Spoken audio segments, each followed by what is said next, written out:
So, hello and welcome to the 7th Annual Hackers Congress Paralnipolis. Thank you for coming, everyone here who's in the studio and also out there. Thanks for tuning in. Today, for the first talk of the conference, we're going to have SARA POLAK, who is going to talk about, she's an archaeologist now in AI, and she today is going to talk about the role of AI and technology in the creation and challenging of the state. So please welcome SARA POLAK. Thank you. Thank you so much. Thank you. Thank you so much for a warm welcome. Hello, everyone that you're watching online streaming. It's great to have this hybrid model. I'm really honored to be here. Paralnipolis is something that I've been involved in relatively recently, but something that I've actually all my life believed in without realizing that there's actually a physical space that represents that in Prague. So I'm thrilled to be a part of this and thrilled to be speaking at this conference.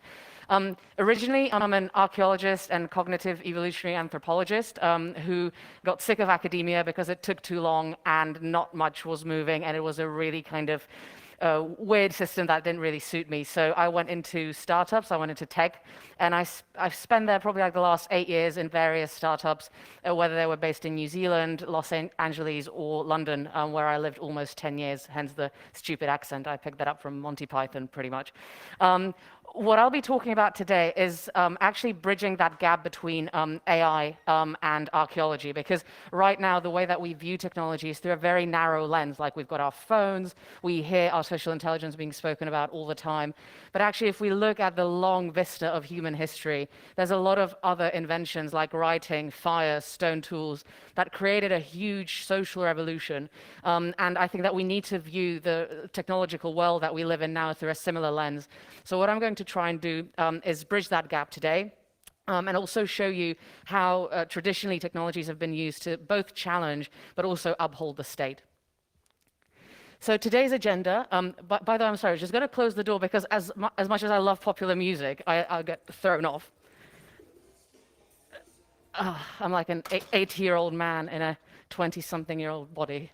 There we go. Right, so today's agenda, we'll be talking about historical technologies, because technology does not just equal algorithms and like your latest MacBook. We're also going to be talking about my personal story. So I've started working in the tech now giant, soon to go public, Palantir, which is an interesting company of its own. And then through various vistas, I ended up actually building the digital infrastructure on both sides of Brexit, amongst other things. So I'm completely apolitical. Like, politics does not interest me at all, because I think it's all the same garbage. But it was really interesting, like, being able to compare like the left and the right sides of the spectrum, and I'll be sharing some of my lessons from that. I'll also be busting some myths about AI, because AI is definitely not what it actually is portrayed by the media, and I'll be talking about that a little bit in more detail. And finally, my predictions of the future. I mean, it's not like anyone's interested. I'm literally just like some random archaeologist thinking, oh my God, what's going to happen in 50 years? But I think it's important to be talking about that, because our society goes through certain cycles, and we're at a breaking point where traditionally I think that there would have been a revolution. We're not necessarily going to have an outward revolution as we have had in the past, but there is that tension building, and I think it's curious to think about what's going to happen in the next few decades. So just to have some key definitions for today, because that's always important to coin down. First of all, what the state is. So state isn't political parties. The state isn't something that you see like drawn on an organizational map. The state is intrinsically linked with the way that humans have evolved, and the way that human societies have evolved throughout the ages. So even tribes of prehistoric people that have been organizing themselves had some kind of state. So for example, the Kalahari Bushmen of sub-Saharan Africa and the various tribes like the Azandi and the Nua that live there have incredibly intrinsic exchange mechanisms, for example, for cattle. Or they have a very artificial almost system of communism, where if a hunter comes from a successful hunt and the other hunter has not been successful, and say the other hunter brings like this massive kudu that they've killed as going to feed the entire village, they actually go through these really elaborate rituals where they play down what they've achieved so that the other hunter won't get offended, and they share everything, and they take like the worst part of the carcass. But it's an incredibly artificial system of rituals, because if they didn't have that, like a hierarchy would suddenly build up really quickly and they would all murder each other. So it's really important not to think of the state as just like some 1984 concept, but something that is intrinsically linked in the very complex human creatures' minds. Technology, again, I've already mentioned this. I don't want us to view it only as like sets of electronics or algorithms. Technology can be writing. Like, technology can be the printing press. It can be the steam engine. Basically, an innovation that is scaled and that rapidly changes the way that we perceive the world around us. Artificial intelligence. Now, that's a difficult one to coin, and I'm sure that there'll be someone who'll disagree with me, which is completely fine, because that's what these things are for. I actually don't think that we should be using the term artificial intelligence, because it implies something that's equal to a human brain, or basically like the human brain only like replicated in some kind of artificial setting, or like some kind of like robot Terminator that can do its own stuff and think of its own. It's not that. It's glorified statistics, the way that we have it now, and very like sophisticated and amazing analytical models that can work very, very quickly with huge chunks of data, but they're not thinking of their own. Like, I saw this thing the other day where they said, oh, there were these two chatbots talking to each other, and they invented a new secret language, and they had to be switched off. No, they didn't. The programmer was shit, right? And like, they suddenly started talking in a pattern that someone didn't understand, and they switched it off because it was embarrassing. Like, that's it. Artificial general intelligence. I've got several friends who are fantastic scientists in this regard, who are working on that research. We're decades away from that if we're being optimistic, and we might never even get there. So it's a really long way off, and seeing artificial intelligence as like this omniscient creator of fake news, etc., is just, that's not what it is. Think of it as efficient and effective statistical models. Society and culture, again, like I chose really easy things to define, didn't I? That's awesome. I'll get stuck on this slide. I knew I would. Society and culture, again, it's a very transient thing. So humans have this propensity to see the world around them as status quo. So, oh, we live in nation states. Oh, we live in the Czech Republic. That's always been there. Oh, there's Germany. That's always been there. Really hasn't. Like, Germany was unified under Bismarck, which is pretty recent. Czech Republic is what, like 30 years old? Like, we live in a really new system, and we're being forced to adopt it as status quo, and that's just not the case at all. We're also forced to adopt like an almost evolutionary directional view of society. So like, you go from, I don't know, a tribe into like eventually an empire, and then you're the enlightened republic. Again, no, like the Roman Empire started off as a republic and then switched into an empire. You had Akhenaten in ancient Egypt, who literally within the span of a generation took a huge polytheistic, where they believed in like, say, 50 different gods, to one god, to 50 different gods, all in the span of a generation. So humans tend to experiment with social structures, and that's completely fine, but we shouldn't be afraid to do that. And we're being put in a situation where that experimentation is massively discouraged, because obviously it would cost a lot for some people not to have it that way. So, the historical abuse of technology. There's a couple of technologies that I really want to point out, that it, again, doesn't have to be an algorithm to be abused. So writing, industrial revolution, wars and weaponry, opium and spices and like other very rare things, and the control of that trade. Control of transportation and infrastructure, radio and film, and even the concept of borders. All of those, they might not seem like technologies to start off with, but they're all used as and spoken about the way that artificial intelligence, for example, is spoken about now. And I'll go into a little bit more detail into all of them. So writing, you had the invention of writing roughly 3,500 years BC. Obviously, the Egyptologists and Mesopotamian specialists massively argue about that. But the effect that it had was not that you had writing. Suddenly you had an elite group of people that were teaching how to do hieroglyphs, because not every Egyptian peasant could do this, obviously. That created a new educational system. It created a new pharaonic system. It led to the unification of Egypt. Like, there were really big social changes that happened with that. When the printing press came in, everything changed dramatically again, because suddenly writing wasn't just something that a few monks or a few scribes can do. Like, the regular population suddenly started being exposed to like literacy, and like pieces of work could be replicated, books could be printed. The Bible got translated from Latin into English, which, by the way, was one of the biggest like social wars of the last millennium probably, and it led to a huge divide in Europe, where you've got like countries with a Protestant tradition and countries with a Catholic tradition, and it caused civil wars, like, for example, in the UK or Britain. So all of these had huge connotations, and they were all used to control the public. Remember, you used to go to mass and listen to 2 hours of Latin, not understanding a single word of what was being said. And then they came out of church and they were like, yeah, that was really interesting. Was it? Like, you literally just don't know what was being said. And then suddenly these things started being in English, and people started challenging them, and that's where a huge clashes started happening. And I think it's similar to what we're seeing now. Alphabets, again, encrypting this knowledge. I'm quarter Vietnamese, and one of the things that the French did when they invaded Indochina and when they kind of colonized what is now Vietnam, they changed their traditional script into the Latin alphabet. They still couldn't understand a word of Vietnamese. They didn't speak Vietnamese, but for them, it was culturally much more digestible. So again, you see this play with the ways of means of expression.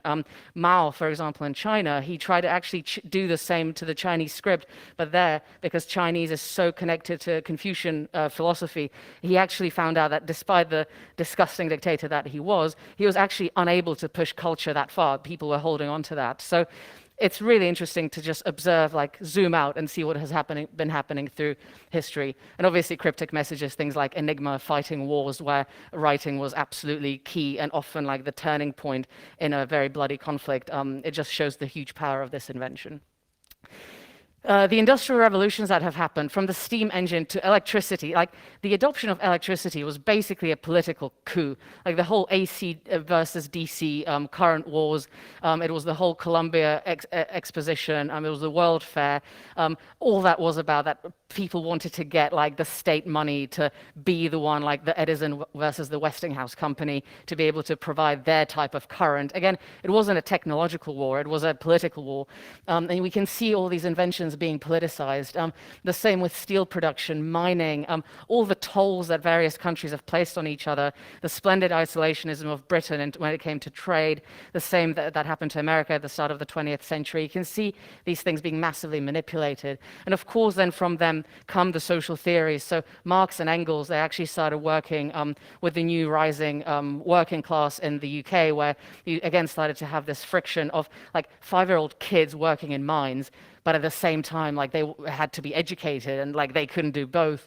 And it, like I've lived in the UK for almost 10 years, and the level of social stratification that is still a result of the Industrial Revolution, the differences in accent depending on what class you come from, the differences in education, the differences in where you go to university, what you're called. Like if you're called Hugo, automatically, boom, done, upper middle class, finished. Like it's really, really interesting anthropologically, like how these technologies, like what a profound effect they've had on societies for centuries. War and weaponry, again, this is hugely interesting, not just for the sake of technological innovation, but also for the social change that this usually precipitates. The reason I put Napoleon there is because actually the Napoleonic Wars were fascinating when it came to setting up income tax in the UK. So before the Napoleonic Wars, the UK, obviously a lot of colonies, very happy, all awesome. And then they realized that they're running out of money because Napoleon was very difficult to beat, and that cost a lot of cash. So they imposed a very stratified and very systematic income tax on the population.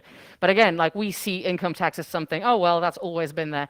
No, it hasn't. It's really been there for like 200 years, and the reason is that you couldn't really afford to pay for wars anymore. So, this then followed with various things like the gold standard, where the monetary system and the way that the money is being extracted and like transacted between the society and the state has been really artificial, and it has been dictated often by singular events that have happened. It, of course, also led to centralized organization, redrawing of borders. And my subject, archaeology, anthropology, people like Radcliffe Brown and Foucault and Levi-Strauss, they all started suddenly seeing society as something to be scientifically analyzed. So you had structuralism, functionalism, like all these ideals of how society should function. they're all pretty much bullshit, but they're interesting to think about, and like there are some interesting parallels to be drawn from them. But like for the last 100 years or so, what we've been almost seeing is like eugenics on society, where like the ideal society and the ideal way how the transactions should happen between the people and the state have been analyzed in a really like scientific, like Darwinistic way. And it's getting to a stage where people are realizing that that doesn't actually work, that people need individual freedoms, and that that's not being catered for in this massive diagram. So I'll get more to that in a little bit, but it's just interesting to think about. Trade, I mean, the opium wars, they were fun, to say the least. Again, it's just the control of precious materials. Again, like the technology that goes with that, the building of roads, the scaling of your navy, the scaling of your army, the scaling of your transportation system, like all of that. Like even just Wells and Fargo, which is the still functioning like ancient DHL of United States of America. That was basically a very intricate web network that was used for trade and to deliver post. And it seems stupid, but actually technologically that is a really interesting thing to bear in mind again. So, oh, there you go. I pasted my name 3 times there. I look like an egocentric maniac now. That was an accident, I assure you. So this was actually a really, really funny moment when Macron and Theresa May, I was running both their campaigns at the time, and they were, Brexit was going on, and like no one had any idea what the hell is going on. And then they thought, you know what? We'll lend you the Bayeux tapestry and you can put it up in the British Museum. And I was like, what the hell is going on? Like, you're arguing over like a 900-year-old piece of cloth, like when you should be discussing more important things. And this is me as an archaeologist saying that. But actually, it shows symbolically how like culture, film, opera, radio, how all of these things are hugely important, and they're technologies in and of themselves, and they transfer really powerful messages. Like Goebbels, when he made radio very, very cheap and available to everyone, and then that meant that he could happily stream the content that he wanted into every single German household. That was a turning point when in his propaganda machine. Similarly, for example, Mozart, he hugely upset the Austrian emperor at the time, because if you actually go to see Don Giovanni or Marriage of Figaro, there's at the end of Don Giovanni, they have this aria, and it's like for liberty, and he was a massive like anti-statist, basically, and he was hugely unpopular due to that fact, and basically like he almost got kicked out of court for that reason. So all of these things that we now take for granted as a part of classical culture, they've always been technologies that have been used for a very, very specific point. Borders and transportation. Again, like the notion of borders seems very natural to us, the notion of nation states. Again, like Italy, that didn't get unified until 1888 under Vittorio Emanuele. You had the same with Germany that got unified under Bismarck. Austria-Hungary, what the hell was going on there doesn't even matter, like, and what the hell happened after, like, we still had wars going on in the 90s of, like, 1990s as a direct result of that fact. Britain, they colonized a quarter of the globe to, like, great effect. And, like, all these things have been hugely transient, and the notion of nation states has only really been around for about 150 years. What I actually have here, I did archaeological excavations in Botswana, and we were close to Pond Drift, and we came up to this bit here. And the reason it's got such a peculiar kind of like semicircle is because Cecil Rhodes, because this is Zimbabwe, Cecil Rhodes had a cannon here that had a 30-mile radius like this, and there was infected cattle in Botswana. And so they literally drew the border of the state that is still in effect so that the infected cattle wouldn't go there because they'd be shelled the shit out of by Cecil Rhodes. So like all these things, they're literally someone taking a pencil and drawing on a map, something that we live our entire lives by, which is a little crazy sometimes.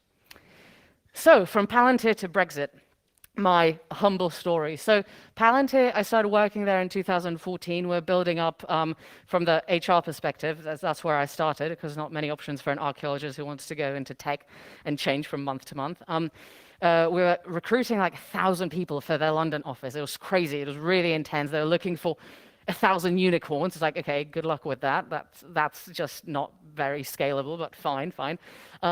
And what was really interesting is that they gave this like cryptic image, and like I would call up people being like, do you want to work for Palantir? And they're like, no, you're the devil, never. Like I got that every day. But it was really interesting to see that basically the concept of this company was to make customized software for any problem that there is in the world. They wanted to solve all problems that there are in the world using software. What they were doing, in fact, is hugely shit and ineffective demos and gathering a lot of data and doing great PR while they were at it. So the Palantir, the symbol itself is the seeing stone from Lord of the Rings, the one that Saruman has that he like holds his hand over. That's what they were insinuating. They're not public, so they don't trade stock. So they're very, very cryptic. They had some funding from the CIA, i.e., a lot of funding from the CIA. But their PR image was much better than what they actually did. 90% of their income came from their financial products. And they were doing some things like programming drones to go against ISIS. And there were some like interesting projects going on.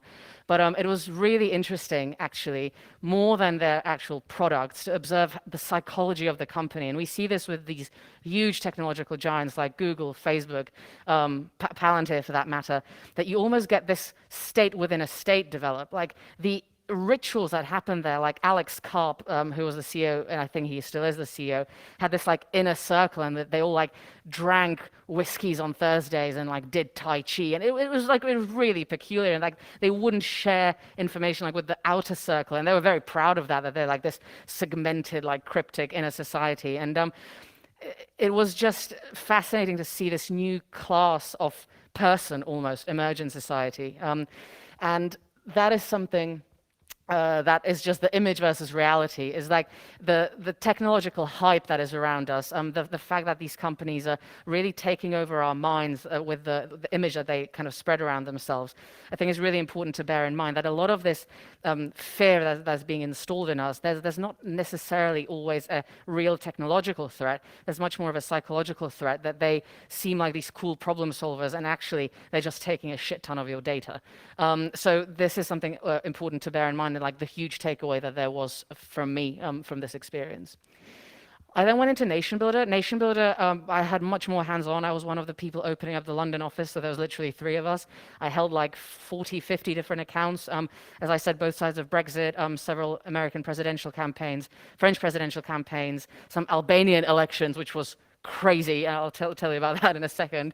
Well, I say elections, but but the interesting thing about that is that the CEO, Jim Gilliam, who sadly passed away from cancer, his dream was to break up the bipartisan or the bi-party approach in America. He was fed up with the fact that you're either a Democrat or a Republican, and if you want to be in either, you have to spend an inordinate amount of money. Like you have to be really, really wealthy or have ridiculous connections from being wealthy to succeed. And what he basically said is that what you need is a CRM, so a database of contacts. You need some kind of communication tool. You need to be able to raise finances, and you need to be able to sorry, God, what was the? Have a website. Sorry, I just forgot my own product that I like spent 3 years working on. And the combination of these underneath one platform basically meant that anyone for like the price of like $20 a month can actually gather a really strong community about them and run for office. So that was the idea. So it was like democratizing democracy, democratizing politics. The interesting thing was that it was non-partisan, so unless it was criminal activity, it would work with anyone. So I worked with extreme communists to like extreme fascists. It was fascinating, and it was the time that I decided I was done with politics forever, because it was all absolutely the same. But the thing, again, that like struck me most, it wasn't that they're these sinister entities. It was that they're absolutely useless. Absolutely useless. Like I would come to the head of IT of a major party that had a database of like 2.5 million, and they'd barely know how to use Excel.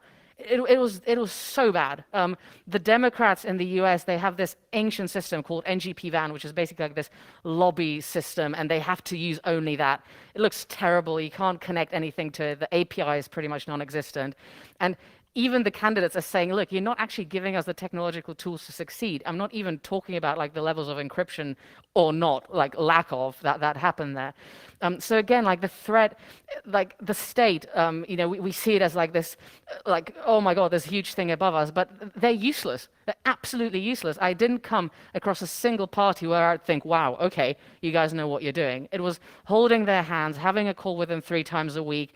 Like, I remember one unnamed French presidential candidate, they used to send, I kid you not, 5 times a week to their entire database an email that long about what that candidate is going to be doing that week. Like, oh, he's going to have a baguette. It's like, who cares? Like, why are you not segmenting your data? Because like, there's a group of your voters that are interested in A and a group that's interested in B. You're not using that data at all. You're just like blasting your database.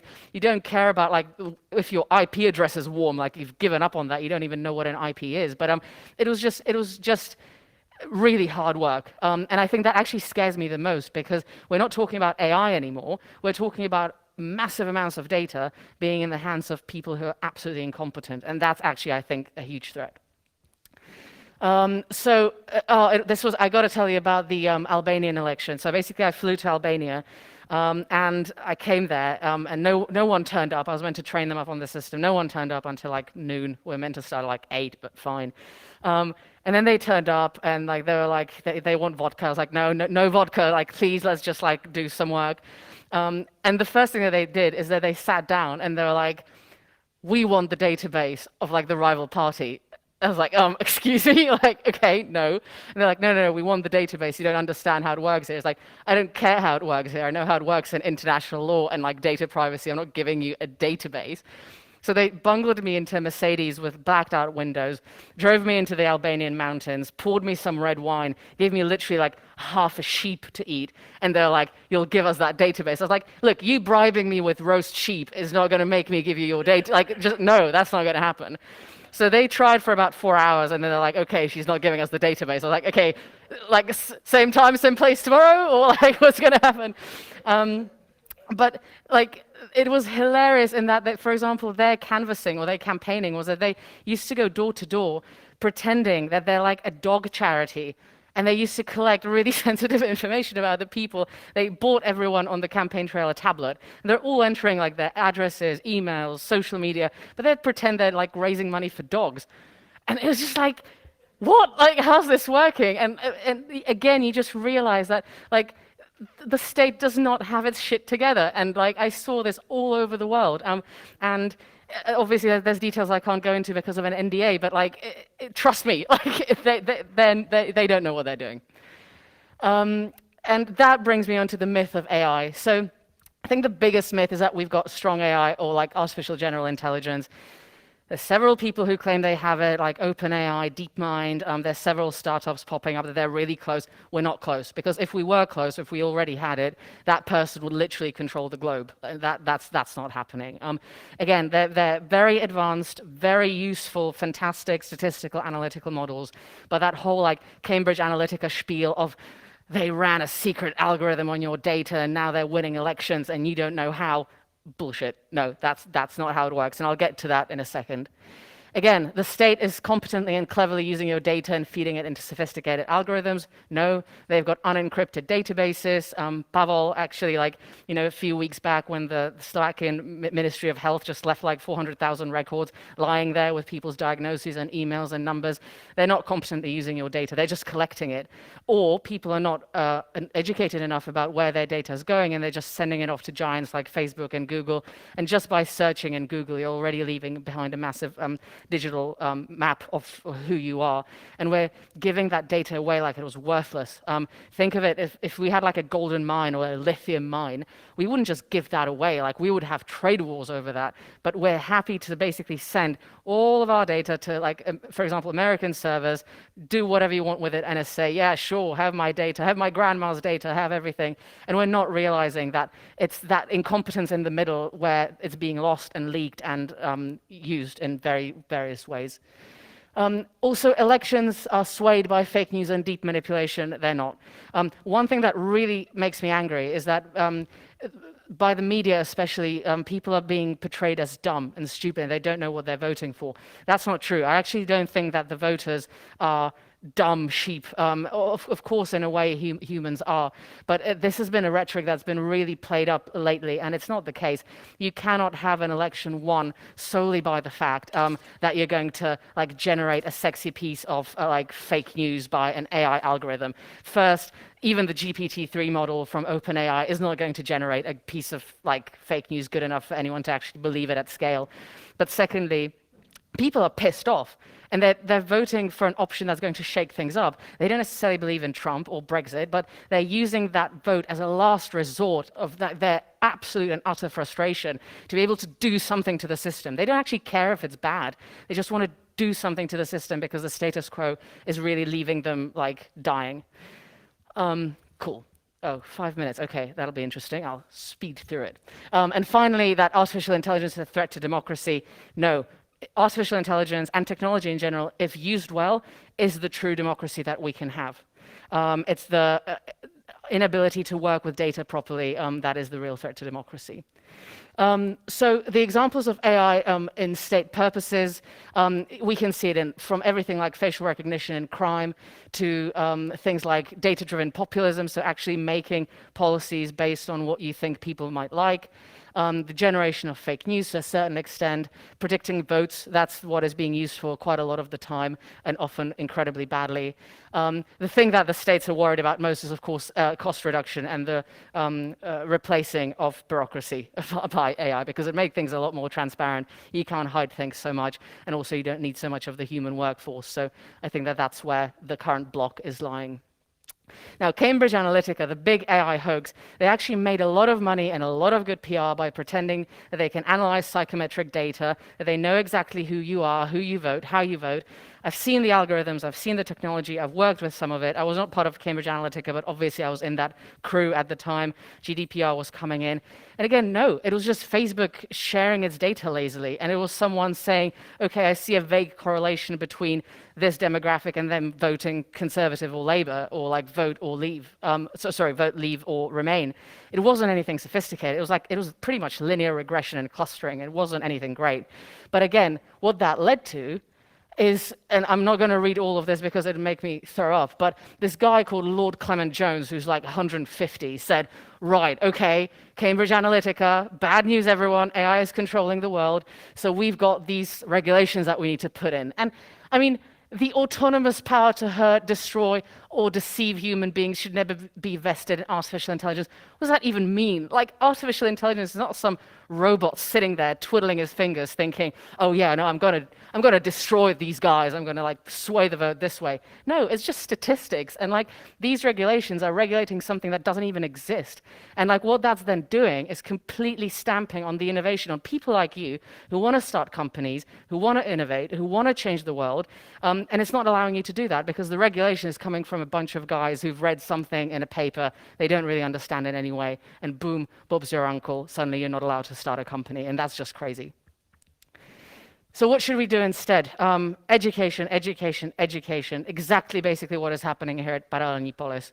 I don't want to go into it in too much depth because I don't have much time, but I think you get the gist of what I'm saying. The demand of this needs to go from the grassroots up. It needs to come from the kids and the average person in the street, that we demand to be educated about latest trends, latest technology, and like what the hell is actually going on and what's happening with our data. So the vision of the future, I'm almost ending. So I think that the nation states are at an end. I don't think that that's a model that can last much longer, because the demands of the population of what the state needs to provide is vastly outgrowing what the state can actually provide back, mainly because the states have become so complicated and just so fatty. There's going to be an increase in autonomous and independent groups. So I genuinely believe that Paralelní is a first step in the domino that's going to change the way society works. I think we're going to revert back to almost like tribal way of being, where we organize small groups based on beliefs and based on certain needs. And we're going to like start all over again, I think, in a lot of ways.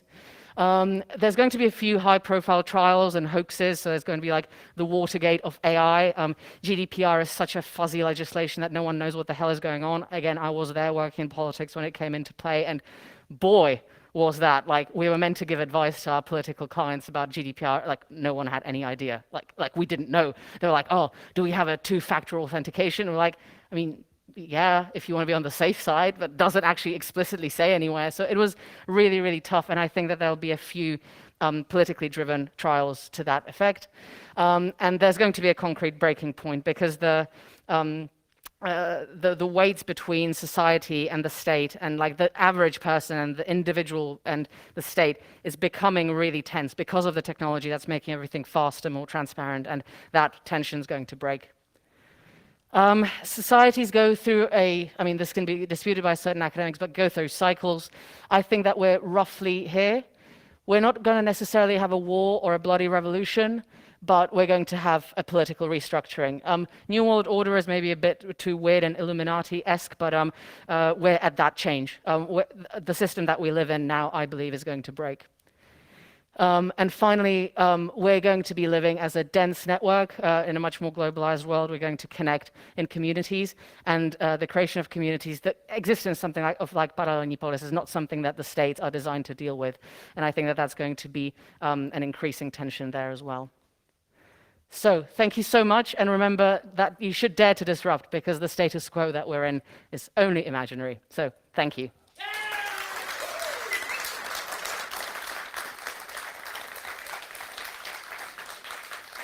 Okay.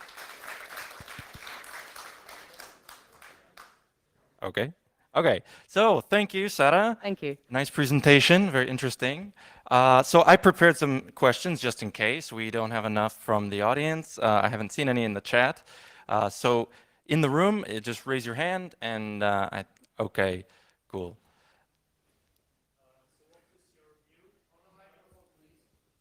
Do we have an extra one? Okay.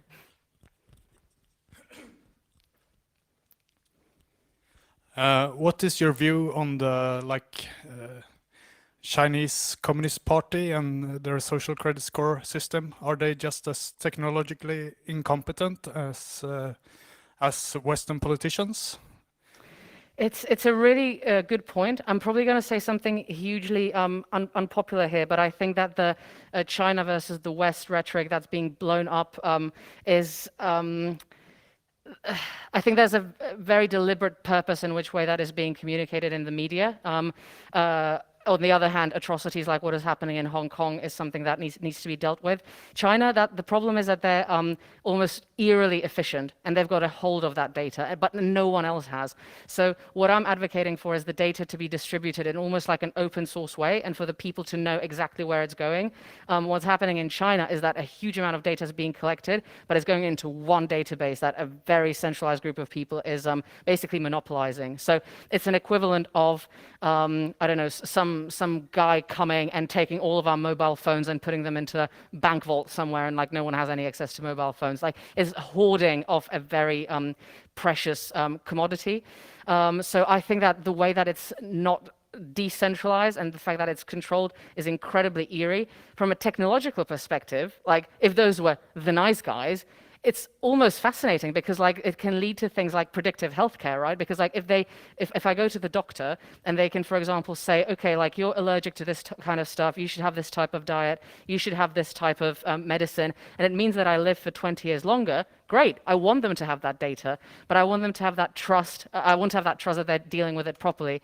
But it all comes down to the fact that I don't think that we can ever trust a state to deal with data in a proper way, like, because to assume that the state is going to be good is naive. So we need to come up with a way where data is being traded in like I think almost open source, very transparent way, and I think that that's the only way forward. Otherwise, like we're always only a step away from regimes like China. But also, one last thing, to think that Western countries are not doing similar atrocities with data like China is, also would be naive. Okay, we have one more question over here. I hope that answered your question, by the way. Yeah, awesome. Is this on? It is. Good. So I really enjoyed your presentation, I should tell you. Thank you very much. I would love to talk about capitalism, really, and the way it's basically eating itself. I would like to know if you're aware of the Jeremy Rifkin conference that went viral about the sharing economy. Do you know like his work? Are you aware of like the tracing basically about the transformation, the big transformation in economics, starting if you go back like about 200 years or so with the first and the second revolution, and the third one basically, where decentralization is supposedly key. And in his, if you look at his work, it sounds like very utopic in a way, like an utopia, even though he would argue actually that sharing economy is sort of like a child of capitalism, and having the technology, a good enough technology to produce goods and services at near zero marginal cost It's something that is already happening, and it's supposedly allowing us to take back control of ourselves, right? So the sharing economy, basically, and the possibilities of the near zero marginal cost society. Yeah. Oh, that's a fantastic question, and we need to chat after this because I would bore everyone to death. But actually, like the notion of trading and reciprocity is like deeply. It's actually one of the things that makes us human. So Marcel Mauss in his book Le Don already spoke about, for example, at Christmas. You know, it seems like you buy, for example, a present for your grandma or your mom, but actually the amount of rituals around that and like the way that you can measure it through data, how much you spend on certain people, and like what cards you send to everyone. It's a hugely ritualized process, and I think that can be extrapolated into society in general. And we're seeing some of those trends, I think, in the cryptocurrency space, where exactly that kind of sentiment is being replicated. And like, of course, like money and the value of money is completely fake. Like I've lived in a lot of different countries, and like even just the notion of an exchange rate based on the fact that it's not based on the golden standard anymore, it's basically based on a fluctuating market that in itself is completely artificial. It's all, I think, capitalism has basically become something for people who believe that they believe in freedom to cling on to, and they can't let go. And for example, one of the big arguments that has been used in the UK where I lived, which is where I have my experience from, was the privatization of industry and railways during the Margaret Thatcher years. And they were saying, oh, for example, the railways, they're privatized now. Yes, capitalism. But actually, like in that specific case, you've got 2 railway lines running down the country. So that's not a market, that's an oligopoly. And that's got nothing to do with capitalism. But because we've become so tribalized and so obsessed with politics, the whole notion of rational and critical thought has completely gone out of the window. So everything's become really like Cartesian dualistic. And what I think that we need to encourage, and what's going to help a shared economy, which I support, is just critical thought and being able to say like, look, I might be more right-wing, but actually in this sense, nationalizing this makes a lot more sense. And that discourse is not happening at all right now. We're having people argue over face masks. You know, like it's crazy. Like people will politicize anything, and the environment's really toxic. And I think that the transparency of technology can help kick off that much-needed debate. Okay, thank you. I'm going to be a bit selfish. I have a question. Yeah, sure. Okay, so given malicious or incompetent organizations with tons of data, how does an autonomous group defend itself, or let's say in an offensive or defensive way against those organizations? Well, and you'll find out during this Congress. It's a really good question, and I think that there should be like a basic to-do list that everyone should learn from like primary school, like how to do your taxes and things like that, which is not taught in school at all. God knows how, I still don't know how to do them. But what data even is, like where it's stored, like what a server is versus the cloud versus a hybrid system, how data is being transferred, what data, like what kind of like digital presence you leave online. Like when I remember how I behaved on Facebook when I was like 15, like I dread to think like what is out there of like some of my crazy comments or like even private messages to friends that I know that can be spied on any time. So just like the demystification of data is not just something random that's like going to go to some nice guy over in a nice server in a nice like big Silicon Valley company. To realize the huge threat and the huge value of it is only going to be achieved through education, public workshops, but that we can't expect that of the state, so we need to do that ourselves. Okay, thank you. We have time for one more question. Okay.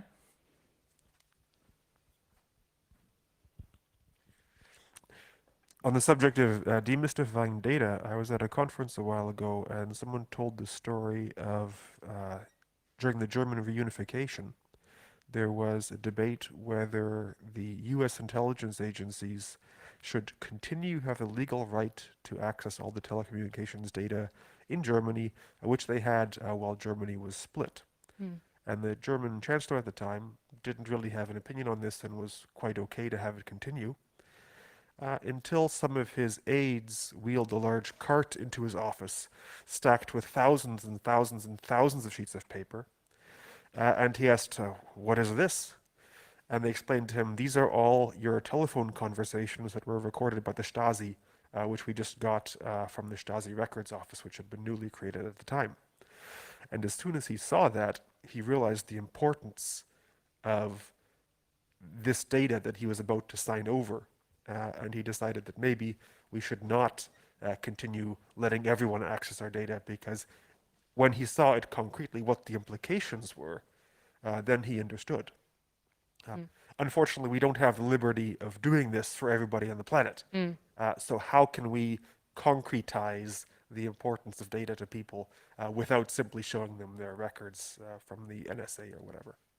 Yeah, I mean, so I remember back in Westminster, and that's a really excellent point, by the way. And back in Westminster, there used to be the culture of spin doctors, where they would use various leaks. So one of my friends actually now runs the entire campaign for Boris Johnson and the whole like crisis COVID response.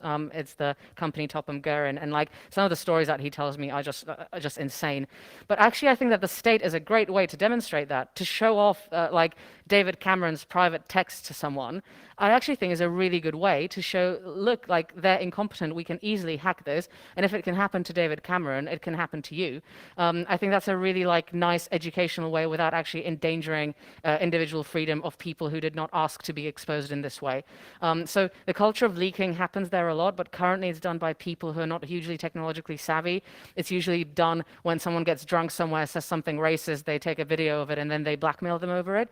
But I think that it's now, this culture is turning into actually hacking the other opponent's systems and leaking data. So I remember on the Vote Leave campaign, the day after the campaign finished, all the data went missing. Someone exported it. And like it's still, I believe it's still an ongoing thing. It's got some kind of legal repercussions. But to actually like write about that explicitly by some independent media that is not being controlled by one party or another, this technological watchdog, I think that should be there, and they should every time in a very bombastic way, like Pavel did with the Ministry of Health in Slovakia, to show, look, they left this data lying around, they left their private records lying around. And I think through this storytelling to show how incompetent the state is, you kill two birds with one stone. You show how incompetent they are with their own data and how incompetent they are with your data by proxy. And I think that would be a very helpful narrative. Okay, so that's all the time we have for Q&A. Thank you again. And so, SARA POLAK, thank you, everyone. Thank you very much. Thank you. Thank you.